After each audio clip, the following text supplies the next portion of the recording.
Leitura do livro Os Quatro Segredos Sagrados de Pritaji e Krishnati. Hoje iniciaremos o quarto segredo sagrado. Pratique a ação espiritual correta. Página 137. Como crescemos a partir de desafios difíceis sem ter medo deles? Nós já explicamos como o segredo sagrado da inteligência universal pode nos ajudar em momentos difíceis. Porém, nosso objetivo não é apenas ajudar você a solucionar desafios.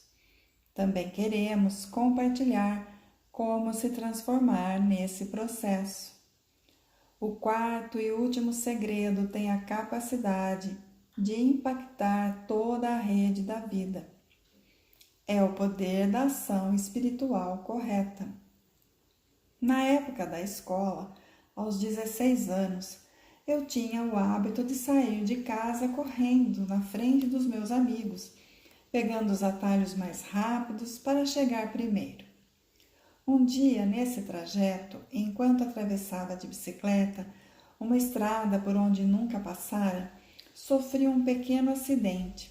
Esbarrei em uma trabalhadora imigrante de meia idade que atravessava a rua ao mesmo tempo, e nós dois caímos no chão. Na Índia, quando esse tipo de coisa acontece, é comum que uma multidão se reúna ao seu redor. Quase sempre as pessoas ficam do lado do mais pobre, não importa quem cometeu o erro. Neste caso, é claro, o errado era eu. E a multidão começou a se aglomerar. Eu estava machucado e com medo. A mulher imediatamente se ergueu e mandou todo mundo ir cuidar de suas vidas. Depois, aproximou-se de mim e me ajudou a levantar. Ela também me ajudou com a bicicleta e me levou para seu pequeno barraco improvisado do outro lado da rua. Então, limpou meus machucados e me perguntou se eu conseguiria ir para a escola. Abençoando-me com muito amor, ela disse que eu deveria me tornar um homem culto e que faria grandes e boas ações no mundo. Fiquei chocado. Para ela, o ideal de justiça não era importante no momento. Ela só queria prevenir que a multidão me machucasse. Após agradecer enquanto seguia para a escola na bicicleta, eu fiquei me perguntando como ela tinha agido com tanto amor em relação a um estranho. Suas ações não tinham se baseado em justiça, nem em um senso de moralidade ou qualquer tipo de lei. A única coisa que importara fora preservar meu bem-estar. Esse incidente teve um profundo impacto em mim, já que foi a primeira vez que comecei a pensar sobre a natureza das ações. Qual é a ação correta a tomar em determinada situação? Essa pergunta pode se referir a casos grandes e pequenos, não pode? Como sabemos se o que estamos fazendo é certo ou errado? Existe uma fórmula?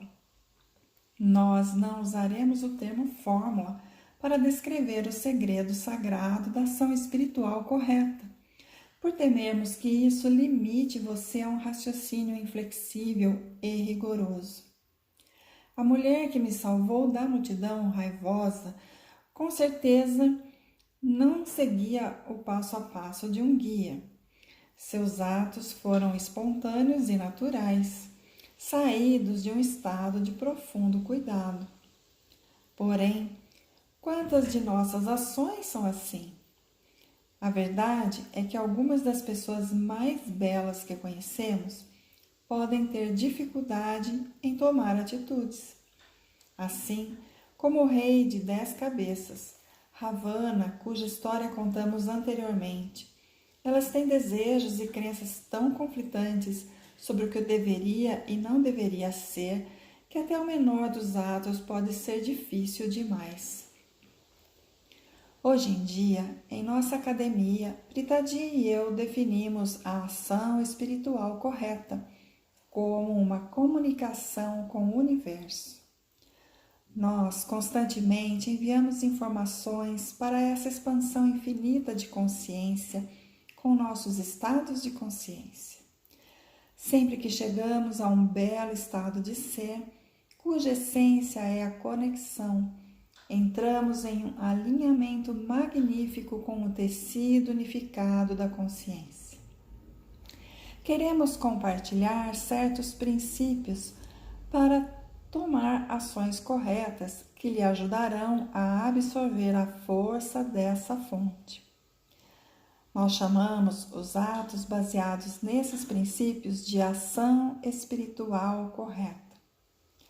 E se ela levar o universo a oferecer uma solução para seus problemas, pode apostar que uma série inesperada de eventos ocorrerá para impulsionar sua vida para frente.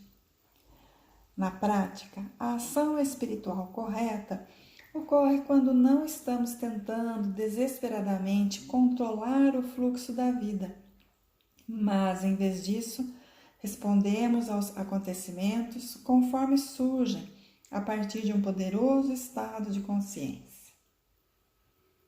Vamos explorar 3 princípios fundamentais das ações espirituais corretas. Eles podem nos ajudar a tomar decisões importantes ou bobas. Lembre-se de não encarar esses princípios como leis rígidas, mas como inspiração. Quanto mais tempo você passar cultivando um belo estado, mais natural se tornará o 4º segredo sagrado da ação espiritual correta. Primeiro princípio. A ação espiritual correta ocorre depois de dissolvermos nosso conflito interior, não enquanto ainda estamos imersos nele.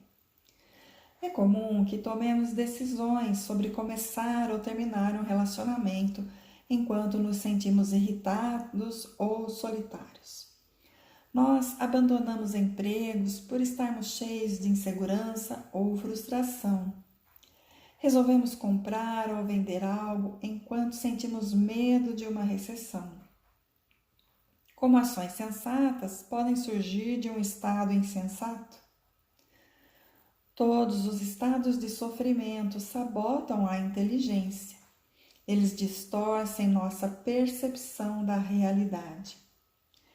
Você já notou que a raiva ou a frustração pode causar uma pressa exagerada, enquanto o ressentimento, a preocupação e a solidão podem nos paralisar ou nos fazer correr em direções das quais acabaremos nos arrependendo? Algumas pessoas passam horas, semanas, meses ou até anos vivendo em um estado interior de confusão. É como se estivéssemos dançando com uma batata quente em nossas mãos. Nós tomamos decisões por desespero, não por um senso de abundância, fazendo malabarismo com o problema até não conseguirmos mais lidar com ele. O caminho para a ação espiritual correta começa quando paramos, diminuímos o ritmo e dissolvemos nosso estado de sofrimento interior por meio da prática da mente serena. Apenas quando o estresse é dissipado, conseguimos ver a verdade e termos revelações. Um participante de um dos cursos oferecidos por nossa Fundação Humanitária para Jovens é um exemplo perfeito disso. O rapaz de 20 e poucos anos odiava absolutamente tudo em sua vida. O mais novo acréscimo à sua lista de reclamações? O emprego novo em uma empresa de telemarketing que vendia picles. Ele detestava tudo naquele trabalho, dos fones de ouvido à maneira como as pessoas reagiam ao ouvir que aquela ligação tinha o propósito de vender alguma coisa. Detestava o salário irrisório, mas não podia pedir demissão, pois precisava ajudar a família com o dinheiro. Não queria ouvir os sermões e as acusações do pai idoso. O rapaz estava frustrado por viver uma existência anônima em uma cidade onde sua presença não fazia nenhuma diferença para ninguém. Voltar para casa não era uma opção, já que ele odiava o pai. O homem era um ceramista comum, que ganhava vida fabricando potes para água potável para o vilarejo. Não havia demanda local para outro tipo de trabalho. Então o pai nunca tentara se aprimorar. A mãe era uma dona de casa que cozinhava para a família e trabalhava na fazenda de um homem rico. O rapaz odiava seu lar pobre. Então sentia como se não tivesse para onde ir, nem nada significativo para fazer.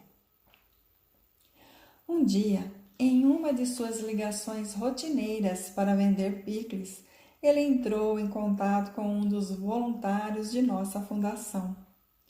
Os dois conversaram por muito tempo e ele foi convidado para participar de um dos nossos eventos para adolescentes em um colégio. Conforme o rapaz frequentava o curso, percebeu que estava destruindo sua vida com aquele autodesprezo. Após ser guiado por um processo profundo, ele se sentiu livre da carga da raiva que sentia do pai e de si mesmo. No feriado seguinte, quando foi visitar o vilarejo, o rapaz sentou-se em silêncio na cozinha, observando a mãe cozinhar. Pela primeira vez na vida, sentia-se extremamente conectado com ela. Ele ajudou a preparar o jantar da família e percebeu que, enquanto fazia tarefas simples em casa, sentia-se mais feliz do que em muitos anos. Nos 2 dias seguintes, ele ajudou a mãe com todas as refeições, saboreando a comida que cozinhavam juntos.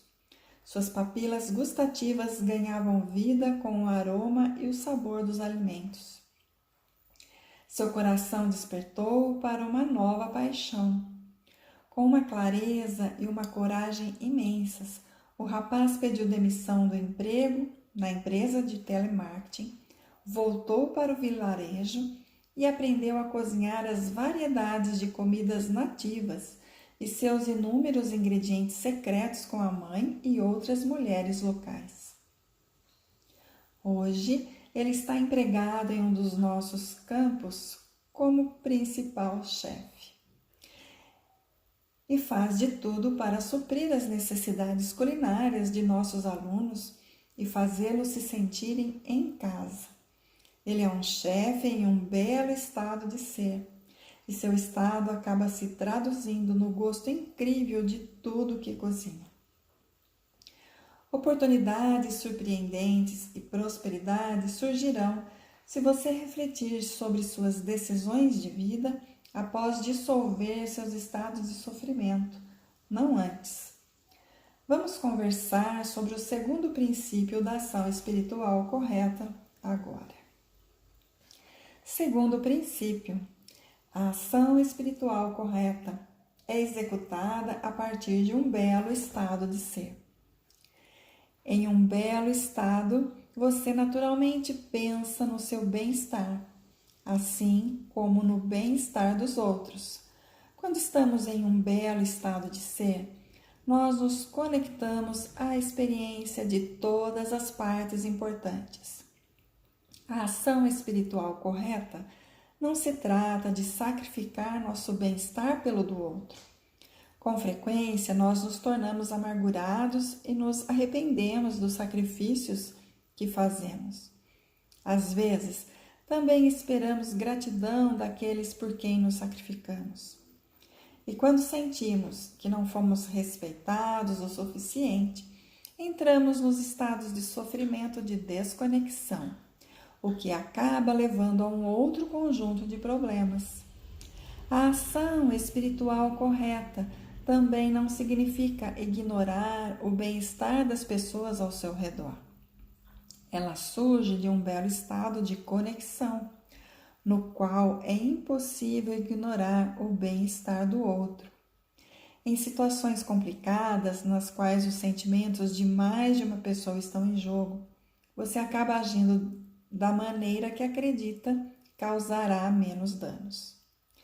Finalmente, o terceiro princípio. Terceiro princípio. A ação espiritual correta não é motivada por ideais. Todos nós temos ideias e ideais importantes que moldam nossas vidas. Mas o que acontece quando permitimos que eles se tornem tão enraizados em nossa identidade que influenciam todas as nossas ações e nos fazem ignorar as circunstâncias específicas de uma situação? Como uma ação correta pode ocorrer quando tentamos apenas imitar o que já foi feito no passado, sem usar nossa sabedoria de hoje? Como a ação correta pode ocorrer sem estarmos presentes na situação atual? Como um ideal pode iluminar nosso caminho em todos os momentos? Quando queremos nos inspirar, lemos biografias de outras pessoas na esperança de encontrar soluções para nossos desafios. Infelizmente, ao longo desse caminho, a obsessão costuma tomar o controle. Apaixonados por um exemplo a ser seguido, acabamos nos perdendo de nós mesmos e nos obcecando com a ideia de virarmos nosso modelo. Sonhos de ser tão famoso, tão romântico ou tão habilidoso se tornam nosso novo problema. Essa pessoa passa a ser nosso foco e uma fonte de sofrimento. Acabamos vivendo uma vida de segunda mão. Ao sermos guiados por um ideal, por qualquer ideal, até mesmo um que seja bom, deixamos de nos atentar às necessidades de cada situação única. Ações guiadas por ideais são predeterminadas e impensáveis. Até mesmo reações generosas e humildes podem se tornar habituais. Seguir um ideal pode acabar se tornando mais importante do que se importar de verdade consigo mesmo ou com os outros. Não importa quão bom ou nobre seja seu ideal, quando suas ações são motivadas por uma obsessão por segui-lo. Você se torna insensível e sem coração. Leve em consideração uma história de Confúcio, o grande filósofo e conselheiro real chinês. O sistema de governo do confucionismo é baseado em leis, regras de conduta e princípios bem definidos. Tudo, até a linguagem usada para se comunicar com amigos, pais ou professores, é predeterminado, pois Confúcio acreditava que esse era o caminho para a ordem, a virtude e a justiça. Como resultado, todo mundo sabia quais ações seriam recompensadas e quais seriam punidas. Certa vez, roubaram um cavalo e Confúcio foi notificado. Ele iniciou um inquérito para encontrar o ladrão, determinou que o culpado fosse preso e anunciou uma recompensa para a pessoa que o denunciasse. Após alguns dias, um rapaz foi até a corte e anunciou que sabia quem era o ladrão. Como? Perguntou Confúcio. Ele é meu pai, respondeu o rapaz. Encontrem esse homem e o coloquem atrás das... Começou o conselheiro. Porém, antes de terminar a frase, questionou. Espere um pouco. Por que seu pai roubou o cavalo do vizinho? Minha família estava faminta, respondeu o rapaz. Eu estava faminto. Minha mãe estava faminta. Não tínhamos o que comer. Para nos alimentar, ele roubou o cavalo. Mas estamos falando do seu pai, insistiu Confúcio. Por que denunciá-lo? Porque preciso ser honesto, disse o rapaz. Preciso falar a verdade. Foi então que Confúcio reverteu sua sentença anterior. Inocentem o pai, declarou ele. Prendam o filho por 3 dias. Essa história causa muitas reações de dúvidas. Se você estiver confuso, isso é positivo. O propósito desse conto é fazer as pessoas analisarem as próprias vidas com mais atenção. A atitude do filho foi moral e eticamente correta. Ele contou a verdade e seguiu as leis. Porém, a honestidade havia se tornado um mero ideal. Um ideal se tornou mais importante do que se conectar com um homem que tentava alimentá-lo. Nada mais importava além de ser visto e reconhecido como uma pessoa honesta. A obsessão com esse ideal o tornou inflexível e insensível. Talvez Confúcio tenha considerado mais perigoso deixar alguém tão cruel em liberdade, especialmente se tratando de um rapaz tão jovem, do que um velho que roubou para alimentar a família. Esperamos que você consiga entender o poder deste último segredo sagrado. A ação espiritual correta não é uma metodologia detalhada para tomarmos decisões. Como os outros segredos sagrados, ela trata de dissolver o conflito interior, sair da auto-obsessão e reagir à vida com uma inteligência incrível. Quando você toma as ações corretas, não sacrifica a sua saúde, riqueza em felicidade em nome de como as coisas deveriam ser.